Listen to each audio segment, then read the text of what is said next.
Time when we had X amount of employees and we were going to continue to pay this amount of employees. It wasn't as our employees changed, we were making this payment into these two systems.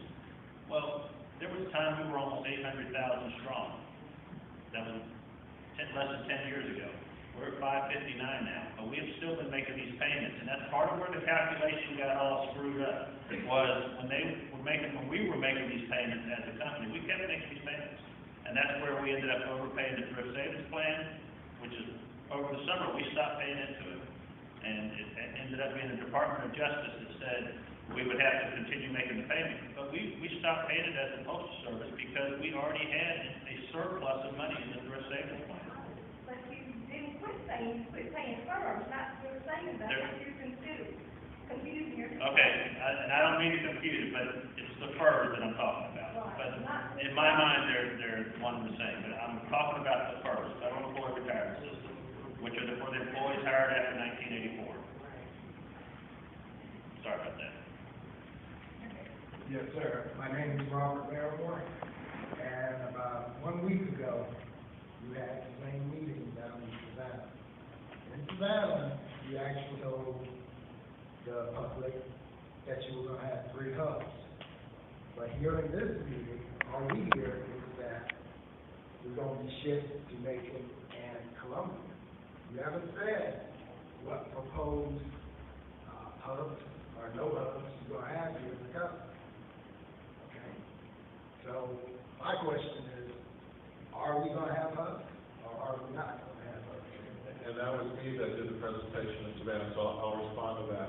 I also added in Savannah that until we have the post savings for transportation, that the Charleston piece had not been completed at that point. That's why it's an ongoing study. And there's already been adjustments made to the Savannah. What we realized here in Augusta is because of the split between the two, we're still doing the study part of the transportation before we decide what the hub is going to be. So that has not been determined, but it should be determined in the next couple of weeks. UPS and FedEx, we have the trucks, we have everything in place, they bring us mail, we take the last leg, they get the first, we take the last leg. Why can't we go from the first to the last? Why can't we take all the business? Why can't we become more competitive? Those are our jobs. We go places they can't. Let's take our packages.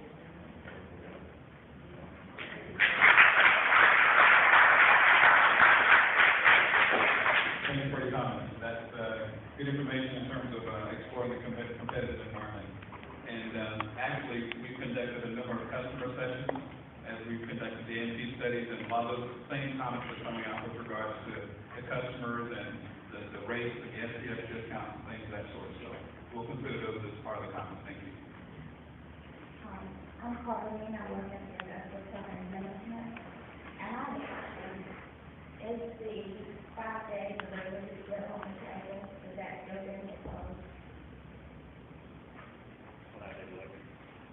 Yeah, that is still a consideration, but it's been on the table for 2 or 3 years now, and that would take a change in the law for that to happen.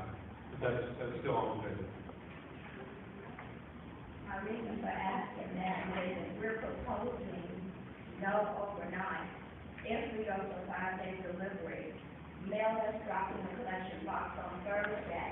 If there's no Saturday delivery, then that mail has to wait till Monday or Tuesday. The customer, the bill didn't get paid, they got late fees. And we're going to become like some countries out there where the mail floats around for 2 or 3 weeks before the person gets the mail. We lose our integrity as a public, and then they'll find some other way. Maybe they'll take it off the bill and pay it, or maybe they'll use the email. So we need to be aware of, if that goes into effect, and if the 2-day, no guarantee. There's no guarantee on first class anyway. So if the person never gets their mail delivered, and it makes us look bad as an organization.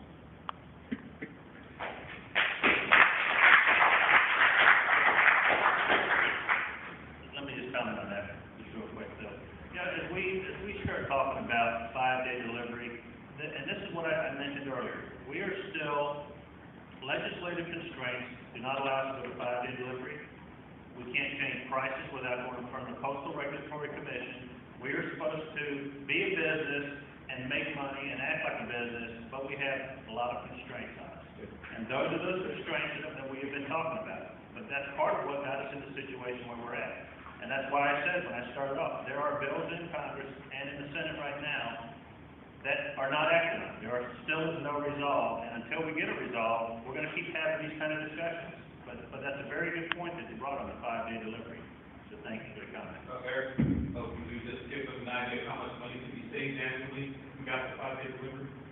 The initial that we've said is $3.1 billion if we go to 5-day delivery. And again, we're talking about the city carrier side, 35,000 potential carriers, city and rural carriers impacted. Hello, my name is Najee Jackson, and I work for the Office of Congressman John Barrow here in Augusta. The comment was made where is there congressional representation? Well, we are here. And the Congressman had also submitted a letter to the Postmaster General in reference to his concerns and his reservations about the possible setbacks that the move imposes on businesses here in Augusta in the economic situation here, as well as jobs. So I just wanted to clear the record and let everyone know that Congressman Barrow is fighting for the post office services in the state and Augusta.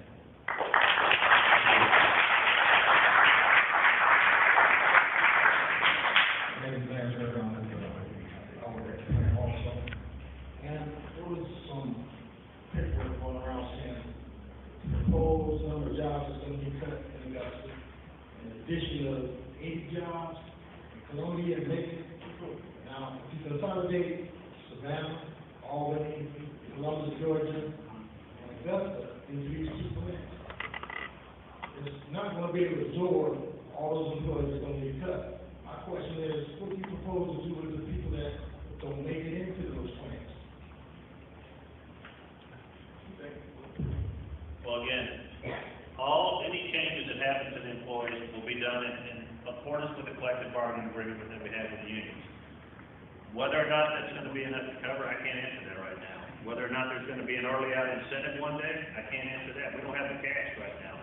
But we have an overpayment in the thrift savings plan of over $6.9 million that could be used possibly if Congress gave it back to us. In the presidential budget, it said we could have that money back over 30 years.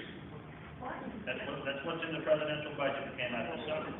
We're trying to get that money back now. But again, we're not getting that money back unless we get legislative changes.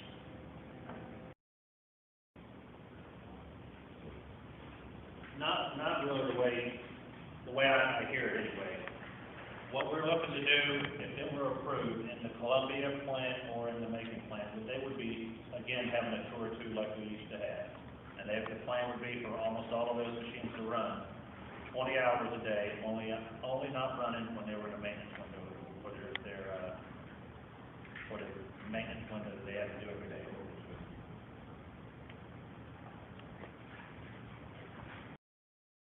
You have the other services to use their services to get things there overnight. So we're going to drive into our competitors, and we're going to be losing the business because of that. And also the big mailers and the standards now, the large companies and their lobbyists like Time Warner and the large marketing people that have lobbyists, of course they want us to go to 2 to 3 day delivery because they're putting the money in there, they're doing the mailing, they're getting the profit from that, and we're doing it for 7.14 cents. And we need to get something to change that to get the money back into the Postal Service and out of their hands. Thank you. On the overnight piece, priority mail will still be an overnight. You still will have the opportunity for priority mail. And our priority mail prices are better than UPS and FedEx, our competitors, particularly if you're doing a single piece. The part that we struggle with that we can't do, and I've seen it happen over and over, is when UPS or FedEx, our competitors, go to a large company and go so low on there that we could not ever offer that price. But what they do is they get the mail from them